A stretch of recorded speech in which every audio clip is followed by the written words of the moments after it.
नशे की हालत में एक नाबालिग युवक द्वारा हिट एंड रन की घटना घटने की गूंज महाराष्ट्र में गूंजने के बाद शिवसेना उद्धव बालासाहेब ठाकरे गट की नेता सुषमा अंधारे व आमदार धानगेकर आक्रामक होने के बाद पूना के पुलिस डिपार्टमेंट और एक्साइज विभाग द्वारा अवैध डांस बार, पब और ढाबे से बांधे गए रिश्वत की पोल खुल गई है। महाराष्ट्र में बड़े पैमाने पर डांस बार और ड्रग्स पेडलर माफिया सक्रिय होने की बात सामने आते ही महाराष्ट्र के मुख्यमंत्री एकनाथ शिंदे व उप मुख्यमंत्री देवेंद्र फडणवीस ने महापालिका सहित पुलिस डिपार्टमेंट को सख्त कार्रवाई का आदेश दिया था, जिसका परिणाम ठाणे जिले सहित महाराष्ट्र में देखने को मिला था। लेकिन उल्लासनगर में सिर्फ 2 डांस बारों पर दिखावटी कार्रवाई की गई थी और बाकी डांस बारों को नोटिस देकर कागज पत्रों की जांच करने का बहाना महापालिका बना रही थी। इस बात से आक्रोशित शिवसेना उद्धव बालासाहेब ठाकरे कल्याण जिला प्रमुख व माजी सभागृह नेता धनंजय बोडारे, उपजिला प्रमुख राजेंद्र साहू, उपशहर प्रमुख दिलीप मिश्रा, शिवाजी जावले, राजन वेलकर, विभाग प्रमुख सुरेश पाटिल, दशरथ चौधरी, युवा सेना उपशहर अधिकारी महेश फुंदे सहित दर्जनों पदाधिकारियों के साथ मनपा आयुक्त से मुलाकात की और अवैध डांस बार, लॉजिंग बोर्डिंग पर तात्काल कार्रवाई की जाए, अन्यथा सड़क पर उतरकर आंदोलन करने का इशारा दिया गया। इसके अलावा लोकसभा चुनाव में घरगुती महिलाओं को सिलाई मशीन और घर घंटी के लिए दिए गए लॉलीपॉप योजना को जल्द ही एक्टिव कर महिलाओं को तात्काल सिलाई मशीन वितरित किए जाए। शिवसेना शिष्टमंडल की मांग को गंभीरता से लेते हुए आयुक्त अजीज शेख ने अवैध डांस बार पर तोड़क कार्रवाई तथा सिलाई मशीन वितरित करने का संबंधित विभाग को आदेश दिया। तसे विषय उल्हासनगरमध्ये भरपूर आहेत, पण सगळेच विषय घ्यायला म्हटलं तर मग सगळा सावळा गोंधळ होईल। गेल्या 2.5 वर्षापासून या ठिकाणी फक्त प्रशासनच आहे, कोणते नगरसेवक नाही। उल्हासनगरमध्येच नाही, संपूर्ण महाराष्ट्रामध्ये फक्त प्रशासकीय राजवटच चालू आहे। त्यामुळे प्रशासनाकडून ज्या सोयीसुविधा अपेक्षित आहेत त्या तर मिळत नाहीतच, परंतु सगळं खाजगीकरण चाललेलं आहे। त्याचं एक उदाहरण म्हणजे आज आमचे राज आसरोडकर बाहेर खाजगीकरणाच्या विरोधात बसलेले आहेत।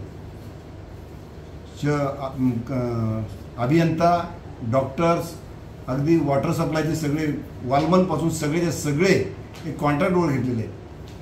उद्या पाणी बंद झालं आणि हे कॉन्ट्रॅक्टवाले जर काढले गेले तर ते लोकांना पाणी म्हणजे वाल समजणार पुढची अवस्था असणार। कोणत्या लाईनी कुठे गेल्या, कुठल्या लाईनचा वाल खोलला तर अशी या महानगरपालिकेची अवस्था आहे। सुदैवाने महाराष्ट्राचे मुख्यमंत्री यांनी एक पुण्यामध्ये घटना घडल्यानंतर डान्स बार आणि लॉजिंग बोर्डिंगचे बेकायदेशीर तोडण्यासाठी कारवाई करण्यासाठी सर्व महापालिकांना आदेश दिले। महाराष्ट्रातल्या सर्व महापालिकेमध्ये अक्षरशः भुईसपाट डान्स बार झाले, जे अवैधरित्या चालले होते, इलिगल चालले होते। पण आमच्या उल्हासनगर वासियांचं दुर्दैव की ज्या पद्धतीनं मुलुंड चेक नाक्यावर डान्स बार होते त्याच पद्धतीचं श्रीराम टॉकीजच्या तिथे श्रीराम चौकावर नाव श्रीराम आहे, पण त्या ठिकाणी फक्त डान्स बारच आहे। आणि त्या ठिकाणी आजतागायत ती कारवाई झाली। रात्री 6 वाजेपर्यंत 5 वाजेपर्यंत त्या ठिकाणी अवैधरित्या डान्स बारबाला नाचवल्या जातात। पोलीस प्रशासन तिकडे बघत नाही, महापालिका प्रशासन बघत नाही। मागचे आयुक्त सुधाकर शिंदे असताना त्यांनी सगळे बंद केले होते, तोडले होते। पुन्हा त्याच धडाक्याने तिथं सुरू आहे आणि मुख्यमंत्र्यांच्या आदेशाला डावलून सुद्धा आज महापालिकेने त्यांच्यावर कारवाई केली नाही। ती कारवाई करत नाही म्हणून आम्ही सर्व शिष्टमंडळ शिवसेनेचे आमचे उपजिल्हा प्रमुख राजेंद्र साहू, उपशहर प्रमुख शिवाजी जावळे, उपशहर दिलीप मिश्रा, आमचे राजनजी वेळकर, शेखर यादव, विभाग प्रमुख सुरेश पाटील सर्वच आणि युवा सेनेचे फुंदे आयुक्तांना भेटून तिच्या कानावर टाकलं की बरोबर नाही, उल्हासनगर महापालिकेचे अधिकारी आणि कर्मचारी टाइमपास करतात।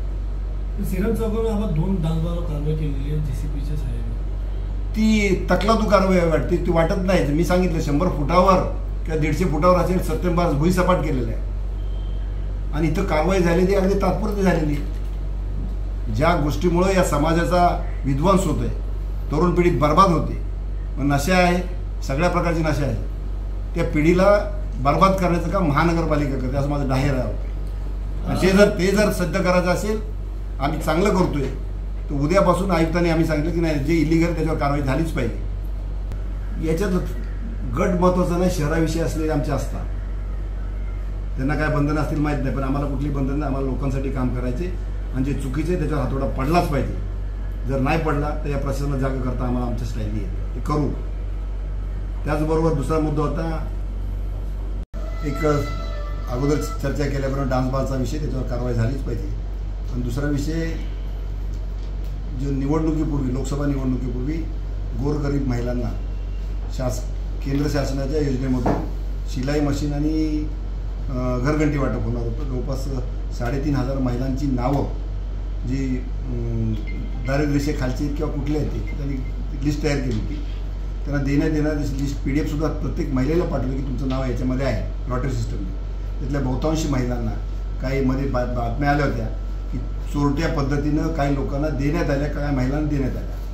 कोणाला देण्यात आल्या का आम्हाला त्याच्यामध्ये खोलामध्ये जायचं नाही. ज्या महिलांची नावं असून त्यांना मिळाली नाहीत त्यांना तातडीनं आपल्या आचारसंहितेचं त्यांचं भाऊ होतं, संपलेली आचारसंहिता आहे. लोकसभेची आचारसंहिता संपलेली, विधान परिषदेची निवडणूक त्याची आचारसंहिता संपलेली. ज्या उद्देशाने केंद्र शासनाने महिलांचं सक्षमीकरण करण्यासाठी गोरगरीब महिलांना ते शिलाई मशीन आणि घरघंटी दिलेले आहे, ताबडतोब महानगरपालिकेने द्यावं असं आमचं शिष्टमंडळ आयुक्तांना भेटून त्यांना सांगितलं, त्यांना निवेदन दिलेलं आहे. त्याच्यावर कारवाई लवकर करतील असं आयुक्तांनी आश्वासन दिलेलं आहे.